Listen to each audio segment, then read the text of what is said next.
استعدوا لأعظم ليلة في عالم الملاكمة في العصر الحديث، ذا لاست كريشندو في قلب الرياض في السعودية. استعدوا انكم تشوفوا الحلبة مولعة، ماتشات شرسة، مواجهات قوية جدا من أعظم ملاكمين في العالم. فعلا كل ماتش في الليلة دي ممكن يتعمل له ايفنت لوحده، فمين فيهم هيوقع التاني بالقضية؟ مين فيهم هيقول أنا ملك الوزن ده؟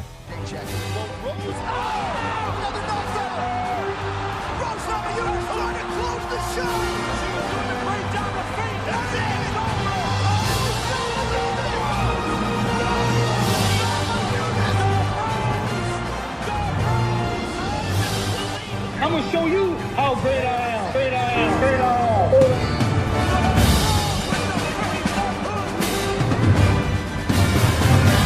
أعزائي الملاكمين والملاكمات من كل أنحاء الوطن العربي، أهلا وسهلا بكم مرة تانية. معاكم الملاكم الأولمبي رامي حلمي، لاعب أولمبياد لندن، بطل دورة ألعاب البحر المتوسط، بطل إفريقيا، بطل العرب، وأخيرا بطل مصر. خلينا في بداية حلقتنا نعرف مع بعض إيه هو مفهوم البطل المؤقت أو إيه معنى المصطلح ده، عشان هنسمع المصطلح ده كتير خلال الحلقة، لأنه لازم عزيزي الملاكم تبقى عارف كل المصطلحات والأسماء في عالمنا الجميل عالم الملاكمة. مصطلح الحزام المؤقت او الانترم تايتل ده لقب بتديه اي منظمه من منظمات الملاكمه لما يكون البطل بتاعها مش قادر انه يدافع عن اللقب في الوقت ده. وطبعا ليها ظروف زي اصابه زي ما حصل مع لوماتشينكو، او في ظروف تانية ممكن تواجه البطل تخليه مش عارف يجهز للماتش دلوقتي. فالهدف هو الحفاظ على نشاط الفئه الوزنيه وعدم تعطيل الماتشات. في الحاله دي بيتنظم ماتش بين اهم المنافسين على اللقب المؤقت، واللي بيكسب منهم بياخد لقب البطل المؤقت. ولما بيرجع البطل الأصلي لازم يلاعب البطل المؤقت، وده علشان يوحدوا اللقب، عشان يحددوا مين البطل الأساسي للقب المنظمة دي في الوزن ده. نبدأ ماتشاتنا عن الملاكم البريطاني جوشوا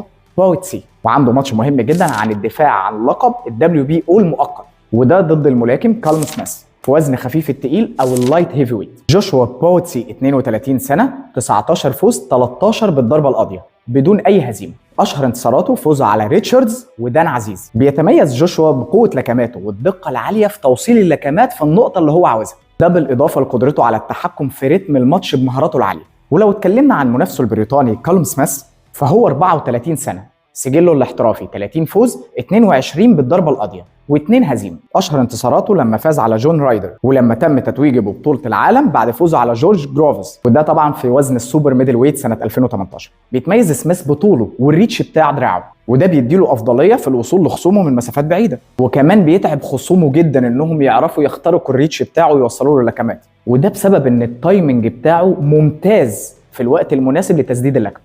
ولكماته مش بس بتجيب له النقط، لكن لكماته قويه، فالتايمنج لما يبقى مظبوط معاها فده بيديله افضليه كبيره. بالنسبه لتوقعات الفايت، بويتسي هيحاول ان هو يقرب من سميث، ويحاول انه يتفادى اللكمات، ويحاول يخترق الريتش بتاعه عشان يوصل له لكمات قصيره، وهيعتمد في ده على سرعته وقوه لكماته من المسافات القصيره، وانه ازاي يتفادى ويعمل الكاونتر اتاك بعديها. في المقابل سميث هيحاول يحافظ على مسافه الامان دايما بينه وبين بويتسي، بانه يستخدم لكماته الطويله واستغلال طوله للتحكم في الماتش. اللي هينجح منهم في تطبيق اسلوبه على الحلبه هو اللي هيسيطر على الماتش ده ويكون الفوز من نصيبه. وخلينا نقول ان الماتش ده فرصه كبيره للي هيكسب علشان يديله الفرصه على المنافسه على القاب عالميه في المستقبل. الماتش اللي بعد كده هيبقى مع الملاكم الطفره، الملاكم الصيني زيلي زانج، اللي عمره 41 سنه، ودخل عالم الملاكمه الاحترافيه سنه 2014. حقق 27 فوز، 22 منها بالضربه القاضيه، وعنده 2 هزيمه بس وواحد درو. اشهر انتصاراته لما كسب جو جويس مرتين ودايونتاي وايلدر، ده اللي خلاه يثبت نفسه في عالم الوزن الثقيل. مميزاته قوه ضربات تقيله خاصه مع اللكمات المباشره، عنده ضغط كويس ومعاه كاونتر اتاك طويل، وطوله بيديله القدره على السيطره على المسافه بينه وبين الخصم. اما لو اتكلمنا عن كابايل، وده ملاكم الماني من اصول تركيه، سنه 36 سنه، ودخل عالم الاحتراف سنه 2011. حقق 25 فوز منهم 17 بالضربه القاضيه، وسجله ما فيهوش هزيمه. اشهر انتصاراته على فرانك سانشيز وكيفن جونسون. مميزاته هو قدرته على انه بيستحمل يكمل للجولات الاخيره، وده معناه ان عنده تحمل عالي ومهارات دفاعيه عاليه. اسلوبه الدفاعي قوي جدا، وبيعرف يكاونتر كويس باللكمات بتاعته، وكمان بيعرف يخلي ازاي التكنيكات هي اللي تتحكم في المباراه بدل العنف المباشر. في ماتشهم الجاي هيتواجه اسلوبين مختلفين. زانج هيحاول ينهي المباراة بدري بانه يضغط بلكمات قوية. كابايل هيحاول ان هو يطبق دفاعاته القوية ويدير الماتش باستنزاف زانج واللعب عليه. عندنا كمان ماتش حماسي جدا في الليلة دي بين الامريكي فيرجل اورتيز جونيور والاوزبكستاني مادريموف على حزام السوبر ميدل ويت المؤقت. بالنسبة لفيرجل فالجنسية بتاعته امريكي، 27 سنة، وزن فوق المتوسط. اسلوب اللعب بتاعه بيعتمد على القوة والهجوم بالضغط واللعب على القاضية، وده اللي بيقوله سجله الاحترافي، لانه 22 فوز 21 منهم بالضربة القاضية بدون هزيمه. اما مادريموف فهو اوزبكستاني 30 سنه، وزن فوق المتوسط. لعبه بيتميز بالمرونه وسرعه تفادي اللكمات والموازنه في التكنيك ما بين الدفاع والهجوم. سجله الاحترافي 10 فوز منهم 7 بالضربه القاضيه، 1 هزيمه 1 درو. التحليل الفني بيقول ان النتيجه ممكن تكون لصالح فيرجل، لكن زي ما اتعلمنا مفيش حاجه مضمونه في الملاكمه. مين فيهم هيعملها في الليله دي وهيسطر اسمه في التاريخ؟ سيبوا لي رايكم.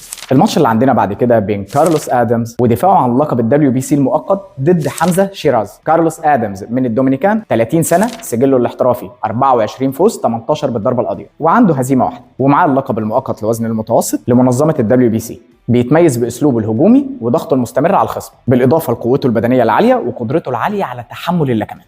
اما حمزه شيراز البريطاني فهو 25 سنه، سجله 21 فوز 17 منهم بالضربه القاضيه، ما عندوش اي هزيمه.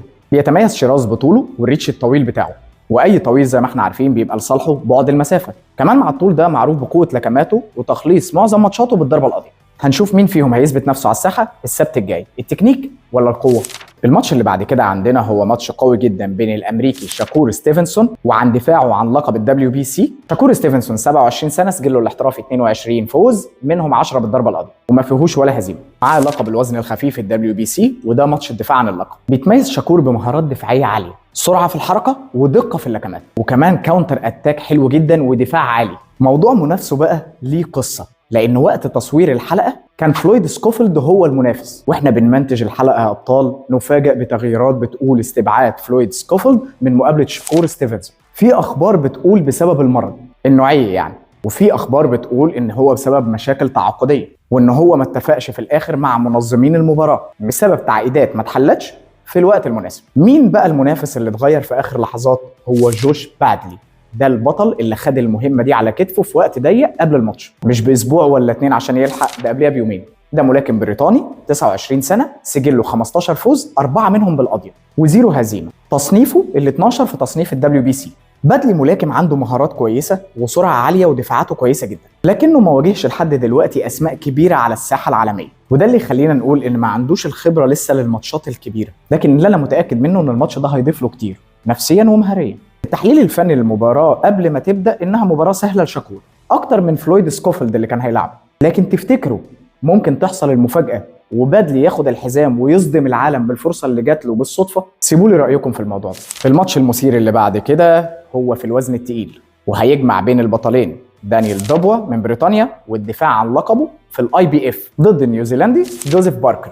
دوبوا هو ملاكم بريطاني 27 سنه، سجله الاحترافي 21 فوز 20 منهم بالضربه القاضيه، عنده هزيمتين بس، واحده من جو جويس والثانيه من اوزيك. اشهر ماتشاته لما كسب انتوني جاشوا بالضربه القاضيه. مميزاته قوه الضربات، عنده القدره على انهاء الماتشات بسرعه، كمان لياقته البدنيه عاليه. اما لو اتكلمنا عن جوزيف باركر فهو ملاكم نيوزيلندي 33 سنه، حقق 35 فوز منها 23 بالضربه القاضيه مع 3 هزايم في سجله. اشهر انتصاراته كانت على ديريك تشيزورا ووايلدر. عنده خبره كبيره في الماتشات العالميه، عنده كمان تحمل وقدره على الاستمرار للجولات الاخيره، وعنده كمان مهارات دفاعيه متميزه. الماتش ده قوته في ان دبوا عاوز ياكد ثباته على استحواذ الحزام، وباركر عاوز يرجع مره تانية للقمه، وده بانه يخطف حزام الاي بي اف ويثبت نفسه بقوه، وخصوصا ان هو معاه الحزام المؤقت للدبليو بي اس. ودلوقتي هنيجي للمين ايفنت، ماتش توحيد الالقاب للمره الثانيه، اللاست كريشندو بين ارتر بيتربييف وديمتري بيفل. وزي المستشار تركي آل الشيخ لما صرح قال ان بيفل لو كسب هيكون في تنسيق ماتش ثالث بينهم، يعني الحلبه ممكن تولع لثالث مره بين الاسطورتين دول. بجد لما الاثنين دول بيلعبوا مع بعض يا جماعه بنشوف متعه الملاكمه على حق. لو اتكلمنا عن البطل الاول بيتربييف اللي سجله 21 فوز 20 بالضربه القاضيه زيرو هزيمه، فارتر عنده قوه استثنائيه، حاجه كده زي ايد جورج فورمان في مقاس الولتر ويت. حقق 20 قضيه في 21 ماتش، ما حدش فلت من قضيته الا بيفل. اسلوبه هجومي مباشر متخصص في قفل المسافات، والانر فايت احترافي، عنده قدره تحمل عاليه جدا. اما لو اتكلمنا عن ديمتري بيفل فسجله الاحترافي 23 فوز 12 بالضربه القاضيه، وعنده 1 هزيمه بس اللي هي من ارتر بيتربييف. مدرسة روسية أساسية، مهارات عالية وقدرة على التكيف مع أساليب مختلفة من المنافسين اللي بيلعبهم، سرعة وحركة وضبط مسافات بينه وبين الخصوم، والأهم من ده كله الاي كيو العالي عنده، وده بيساعده على إنه يتفادى اللكمات القوية الموجهة من خصومه. التحليل الفني قبل المباراة فأنا شايف إن بيتربييف هيلعب على الضغط على بيفل، وكمان هيضغط على الناحية النفسية، وده بسبب تفوقه عليه في الماتش اللي فات.